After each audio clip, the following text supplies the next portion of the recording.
Hello സുഹൃത്തുക്കളെ, ഇന്നൊരു Sunday special beef fry തയ്യാറാക്കാം കേട്ടോ. അപ്പോൾ ഞാൻ ഗരം മസാലയും മഞ്ഞൾപ്പൊടി ഉപ്പും കൂടി ചേർത്ത് ഒന്ന് തിരുമ്മി വെച്ചിട്ടുണ്ട് കേട്ടോ. 1 കിലോ ബീഫാണ് ഞാൻ എടുത്തിട്ടുള്ളത്.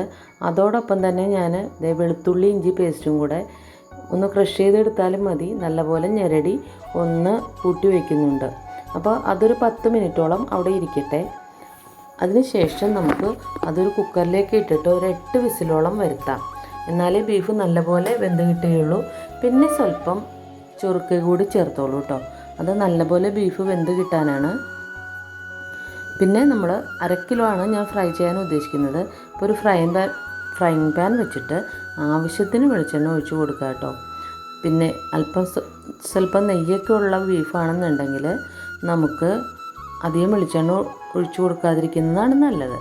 അപ്പോൾ നമ്മൾ ബീഫ് ഇതുപോലെ നിരത്തി ഫ്രൈങ് പാനിലേക്ക് വെച്ച് കൊടുക്കുക. അപ്പോൾ നേരത്തെ തന്നെ നമ്മൾ മസാലയൊക്കെ ചേർത്ത് കൊടുത്ത് വേവിച്ചതാണ് എങ്കിലും നമുക്ക് ഈ ഫ്രൈ ആക്കുന്ന സമയത്ത് കുറച്ച് മസാല കൂടി ചേർത്ത് കൊടുക്കാം.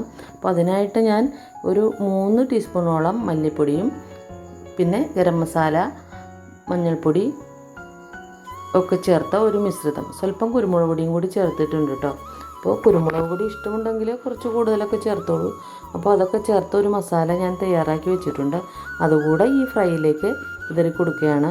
പിന്നെ കുറച്ച് വാട്ടി വെച്ചിരിക്കുന്ന സവാളയും വെളുത്തുള്ളി ഇഞ്ചി പേസ്റ്റും തക്കാളിയും ചേർന്നൊരു മിശ്രിതം കൂടി അതിൻ്റെ മേലേക്ക് കൊടുക്കുന്നുണ്ട്. അപ്പോൾ ഞാൻ അത് ഒന്ന് ഇളക്കി ചേർക്കുകയാണ് കേട്ടോ. അത് നല്ലപോലെ ഇളക്കി ചേർത്ത് വയ്ക്കുക. അപ്പോൾ നിങ്ങൾ ഈ ഫ്രൈങ് പാനിൽ അതിൻ്റെ തവി തന്നെ ഉപയോഗിക്കാൻ ശ്രദ്ധിക്കുക കേട്ടോ. അപ്പോൾ ബീഫ് ഫ്രൈ റെഡി ആയിക്കൊണ്ടിരിക്കുന്നുണ്ട്. ഒന്ന് സിമ്മിലിട്ട് കൊടുക്കുക. സാവധാനം അത് അവിടെ കിടന്ന് ഫ്രൈ ആയിക്കൊള്ളട്ടെ. അപ്പോൾ വറുത്ത തേങ്ങാക്കൊത്ത് ഞാൻ ഇട്ട് കൊടുത്തിട്ടുണ്ട്. അപ്പോൾ നിങ്ങൾക്ക് തേങ്ങാക്കൊത്ത് വേണമെങ്കിൽ ചേർത്ത് കൊടുത്താൽ മതി. ഇപ്പോൾ ബീഫ് ഫ്രൈ റെഡി ആകാറായപ്പോൾ ഞാൻ സ്വല്പം മുളക് പൊടി കൂടി ചേർത്ത് കൊടുത്തു. എന്നിട്ട് ഒന്നുകൂടെ തവി വെച്ച് ഇളക്കി എല്ലാം കൂടെ ചേർത്ത് ഒരു 5 മിനിറ്റ് കൂടെ അവിടെ കിടക്കട്ടെ. അപ്പോൾ ബീഫ് ഫ്രൈ റെഡിയായി വന്നിട്ടുണ്ട്. ഇടയ്ക്കൊക്കെ നമുക്കിതുപോലെ ബീഫ് ഫ്രൈ ഉണ്ടാക്കി കഴിക്കാം.